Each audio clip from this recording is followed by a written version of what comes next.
नमस्कार. आजच्या व्हिडिओमध्ये मी तुम्हाला संकष्टी चतुर्थीच्या दिवशी कोणते उपाय करावे तसेच कोणत्या चुका या करू नये याबद्दल माहिती सांगणार आहे. पण त्याआधी तुम्ही चॅनलवरती नवीन असाल तर चॅनलला लाईक करा आणि सबस्क्राईब देखील करा. कमेंटमध्ये श्री स्वामी समर्थ किंवा गणपती बाप्पा मोरया लिहायला विसरू नका. पंचांगानुसार प्रत्येक महिन्याच्या शुक्ल आणि कृष्ण पक्षात चतुर्थी येते. या दिवशी गणपतीचे व्रत आणि पूजा करण्याची परंपरा आहे. त्यानुसार पौष महिन्याच्या कृष्ण पक्षाची चतुर्थी तिथी 17 जानेवारीला आहे. या दिवशी गणेशाची विधिवत पूजा आणि काही उपाय केल्याने बुद्धी, ज्ञान आणि समृद्धी प्राप्त होत असते.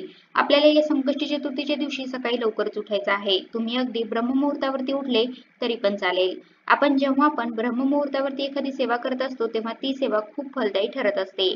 त्यामुळे तुम्हाला जेव्हा पण सेवा करायची असेल तेव्हा ती ब्रह्ममुहूर्तावरतीच करावी. या दिवशी आपल्याला गणपती बाप्पाची विधिवत पूजा करायची आहे. मग बाप्पाची पूजा करताना प्रथम आपण दीप प्रज्वलन करून घ्यायचं आहे. कारण की आपण जेव्हा कोणता पण उपाय करतो, कोणती पण सेवा करत असतो तेव्हा पहिल्यांदा दीप प्रज्वलन करतो. मग प्रथम दीप प्रज्वलन करायचं आहे. नंतर आपल्याला गणपती बाप्पाचा अभिषेक करायचा आहे. तर आपण जेव्हा गणपती बाप्पाला अभिषेक घालत असतो तेव्हा श्री गणेशाय नमः, श्री गणेशाय नमः तसेच गणपती अथर्वशीर्षाचे देखील तुम्ही पठण करू शकता किंवा श्रवण देखील करू शकता. यामुळे आपल्याला गणपती बाप्पाचा आशीर्वाद हा प्राप्त होत असतो.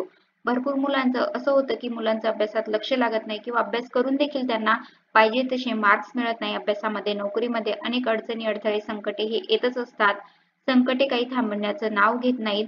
मग अशा मुलांसाठी तुम्ही हे तीर्थ मुलांना प्यायला देऊ शकता. मग आपण गणपती बाप्पाला अभिषेक घालताना गणपती अथर्वशीर्षाचे पठण करायचे आहे आणि हे जे काही तीर्थ आहे ते तुम्ही मुलांना प्यायला देऊ शकता. मग प्रथम तुम्ही अभिषेक घालून घ्या आणि नंतर दुसऱ्यांदा अभिषेक घालत असता तेव्हा ते तीर्थ तुम्ही मुलांना प्यायला देऊ शकता. यामुळे मुलांच्या बुद्धीमध्ये विकास होईल व त्यांना प्रत्येक क्षेत्रामध्ये यश हे पाहिजे तसं मिळेल. तसेच आपण गणपती बाप्पाची या दिवशी विधिवत पूजा करायची आहे.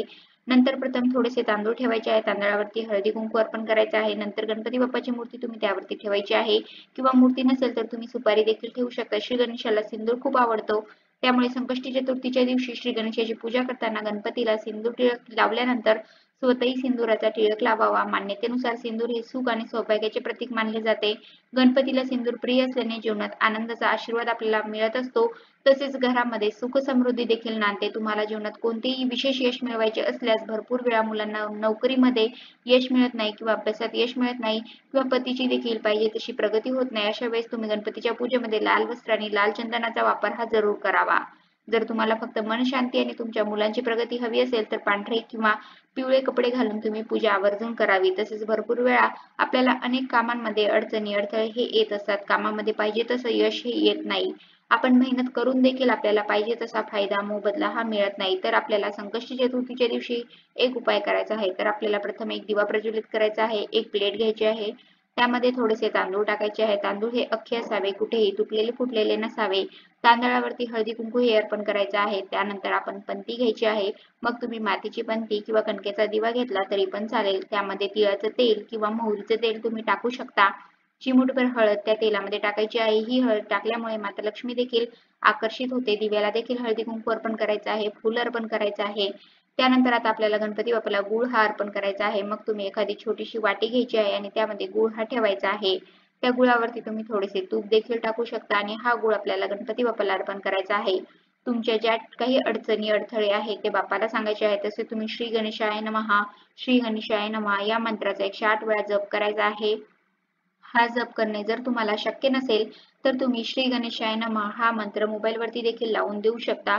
मग तुम्ही त्याचे स्मरण देखील करू शकता. हे सर्व झाल्यानंतर आपल्याला गणपती बाप्पाला तुमच्या ज्या काही अडचणी आहे, जे काही अडथळे आहेत ते सर्व सांगायचे आहे. प्रत्येक कामामध्ये यश मिळू दे यासाठी प्रार्थना ही आवर्जून करायची आहे.